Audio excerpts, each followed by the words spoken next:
Income tax और TDS में क्या है अंतर, आपको पता होनी चाहिए, ये जरूरी बात है। नमस्कार, मेरा नाम नेहा शाहीन है और आप रूबरू बिहार देख रहे हैं। क्या आप जानते हैं कि इनकम और टीडीएस में क्या अंतर होता है? कई लोग इससे लेकर कंफ्यूज रहते हैं, तो आज हम आपको इन दोनों के बारे में बताएंगे। इनकम टैक्स एक डायरेक्ट टैक्स है जो सरकार द्वारा किसी व्यक्ति की इनकम पर लगाया जाता है। ये salary, business profit, capital gain आदि पर लागू होता है।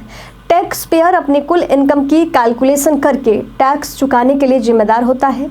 यह टैक्स स्लिप के अनुसार होता है। अब बात कर लेते हैं टीडीएस की। टीडीएस एक विदहोल्डिंग टैक्स होता है, जिसका मतलब है कि आपकी इनकम का कुछ हिस्सा सोर्स से ही काट लिया जाता है। जब आपको सैलरी, ब्याज, किराया आदि मिलते हैं तो पहले ही निर्धारित राशि टैक्स के रूप में काट ली जाती है और सरकार को जमा कर दी जाती है। इनकम टैक्स रिटर्न किसे फाइल करना होता है? बता दें कि उन व्यक्तियों के लिए आईटीआर फाइल करना जरूरी है जिनकी सालाना इनकम 2.5 लाख रुपए पुरानी कर व्यवस्था या 3 लाख रुपए नई कर व्यवस्था से अधिक। वरिष्ठ नागरिकों के लिए ये सीमा 3 लाख रुपए और 80 साल के ऊपर के लोगों के लिए 5 लाख रुपए है। वही टीडीएस सैलरी, ब्याज, किराया, इन्वेस्टमेंट और अन्य स्रोतों से हुई इनकम पर लागू होता है।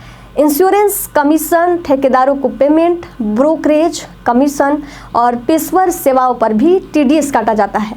इनकम टैक्स और टीडीएस के बीच का अंतर समझना टैक्स नियमों का पालन करने और जुर्माने से बचने के लिए बेहद जरूरी है। अगर आपके कोई सवाल है तो हमें कमेंट्स में जरूर बताइएगा। धन्यवाद। देखते रहिए रूबरू बिहार।